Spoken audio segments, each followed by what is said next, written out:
Hi Taurus, welcome to your March 2018 Tarot and Astrology reading with me, Anushka. This month for you is about networking and relationships. So Taurus, I really like this month for you.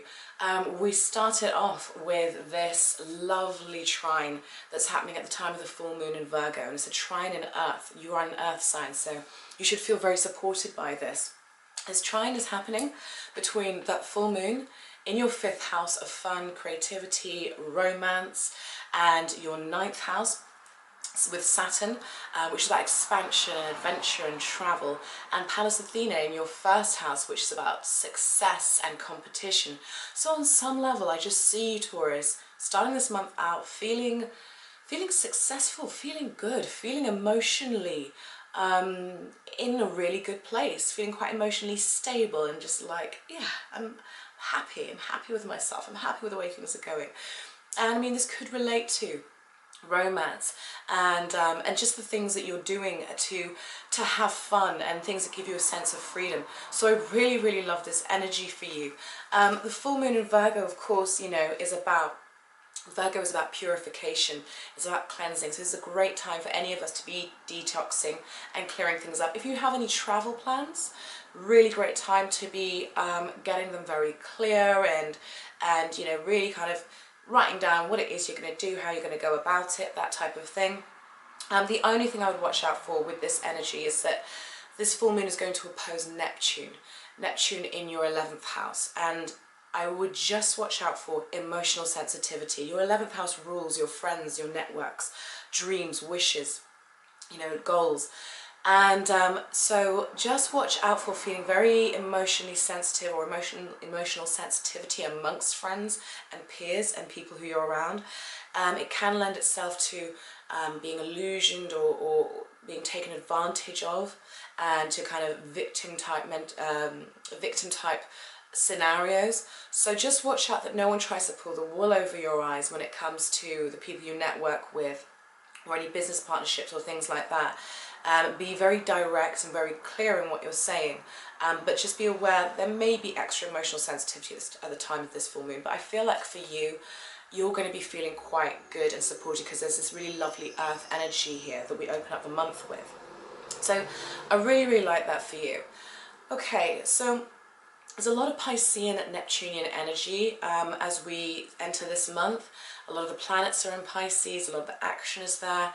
So this is, you know, creative energy, this is sensitive energy, it's watery energy, but it is great for, like I said, healing anything, detoxing, decluttering. And I know I've been saying this to everybody, but that's just where we are right now, and we're all being asked to make emotional and energetic room for the new things that are going to come in and bless our lives.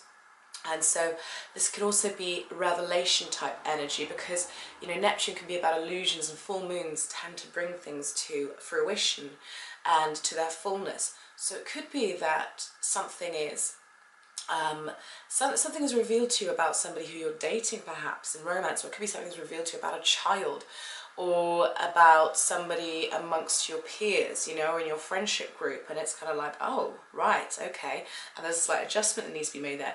At the same time, it could be something comes out about you, but something may well be revealed around this kind of time.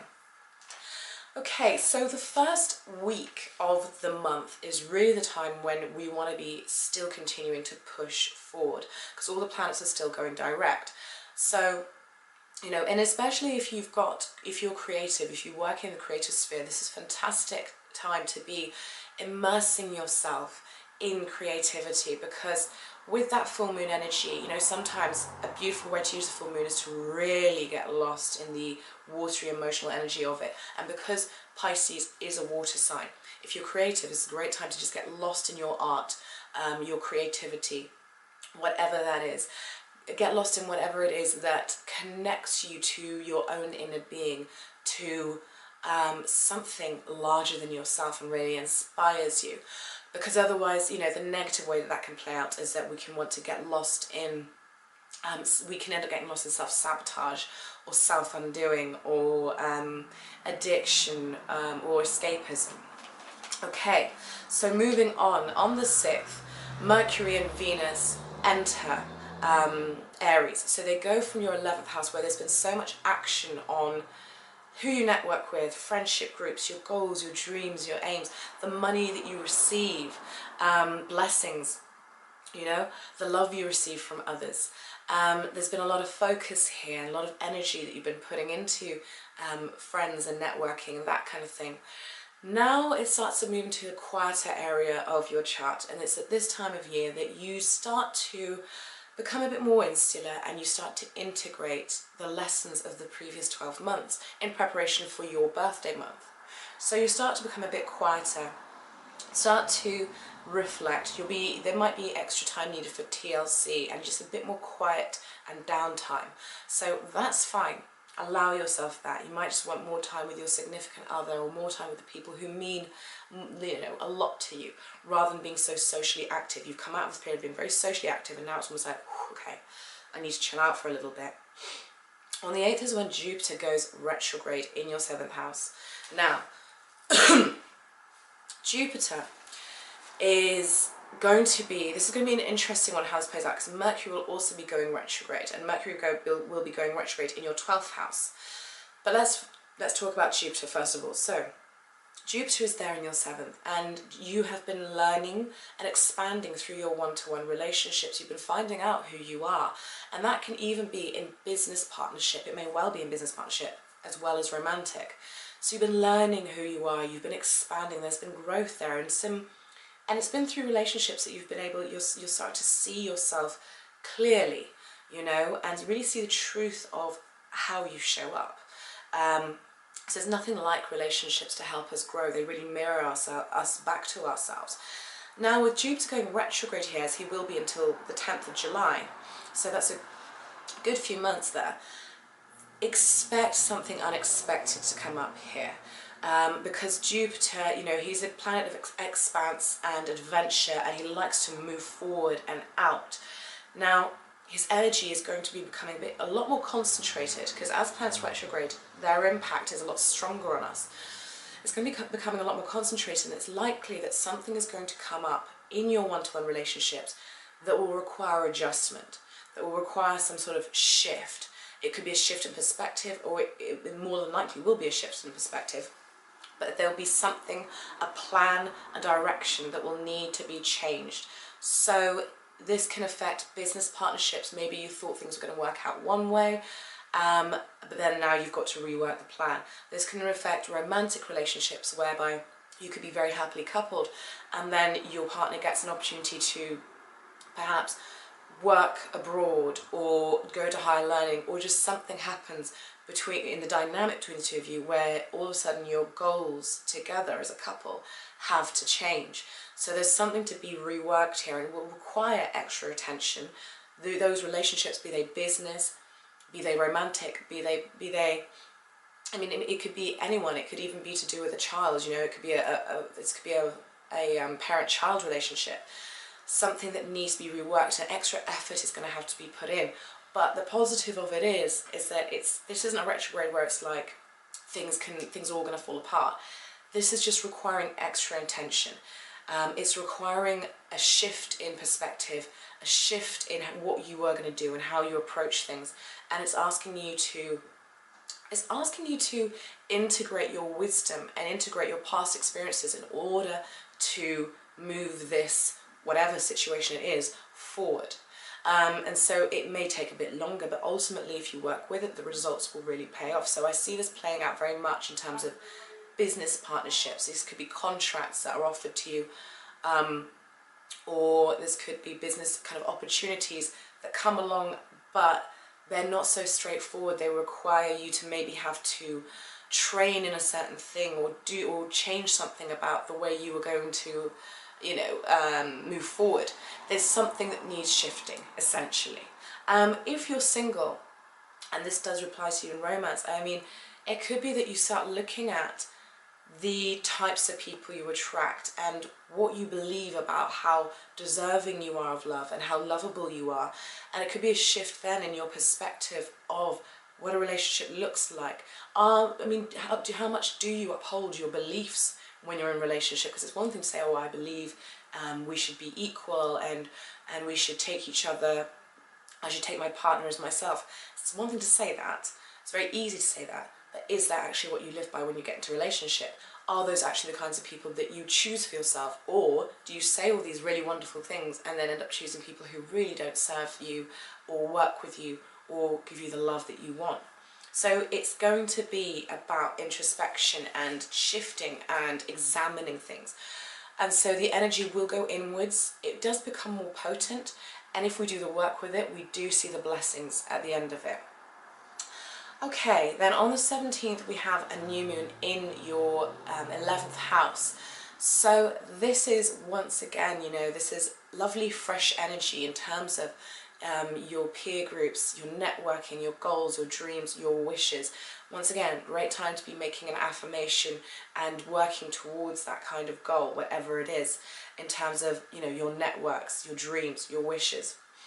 It's bringing fresh energy here. And it's also, you know, because there's full moons and the full moon happened here earlier in the month, it could be that there's a shift. You're suddenly realizing that actually I don't want to align myself with certain people anymore. I don't think I feel right in this peer group. This could see new people coming in who more suit the kind of person that you're becoming. Mars on the same day enters Capricorn, so Mars has been in your 8th house where he's been going really deep, going beneath the surface to do with intimacy and shared resources, depth psychology, taxes, sex, all of those kinds of things. And now he's going into your 9th house where it's about adventure and travel and expansion and higher learning. Now you've got Saturn and Pluto there as well, so this 9th house is really getting amped up. So I feel like your desire to expand, I've got this kind of feeling of like, I just see Taurus almost wanting to break the shackles off. It's all, I feel like you want something fresh and new, you want to expand, you're thirsty for more in your life. And with Saturn there and Pluto there, you have the ability to have this. You've just got to figure out what it is you want. So there's a lot of energy here. And you are being asked to expand to kind of ask for more from life, but go about it in a way that is logical, that is reasonable, a way that is going to be lasting, you know. So this is really positive energy for that, and I really like this for you. On the 20th is when the Sun then goes into your 12th house, and like I said, this is when you're feeling a little bit more introspective and, you know, not so wanting to be not wanting to be so out there. And this is closely followed by Mercury going retrograde on the 23rd in that 12th house. So the 12th house is the unknown. It's the house of self-undoing. It's our blind spot. It's the things that we find hard to see, you know. It can be to do with self-sabotage. So just with Mercury being the planet of communication and thinking and details and planning and organization, you just want to be careful that your plans, that you double check or treble check your plans, because there's a very good chance that you might miss something, that you might not, I don't know, you could be making plans to travel, you could be making plans with a partner, or to collaborate with somebody, and there may be something huge that you completely miss. With the planet of communication and planning here, just be aware of that, and if you can, just try and treble check things, because it's a very good chance that you could miss something here. But this energy is going to see you feeling, like I said, a little bit more withdrawn, which there's nothing wrong with. This is a time for reflection. And I have a feeling, Taurus, it's going to hit you quite, I don't want to say hard, but I have a feeling it's actually going to hit you quite a bit with Mercury going retrograde and Jupiter going retrograde. And all these planets in your 12th house, I feel like you're going to become super introspective as we move towards the end of the month. And, you know, you're just going to, there's going to be a feeling of, I just want to retreat and go within myself, because there's some things I need to digest, some things I need to understand, some things I need to just, you know, take some time for myself to just process more than anything. On the 31st then, we finish the month up with a full moon in your 6th house in Libra. And so this full moon brings culminations in terms of health, in terms of day-to-day routines, in terms of pets and animals.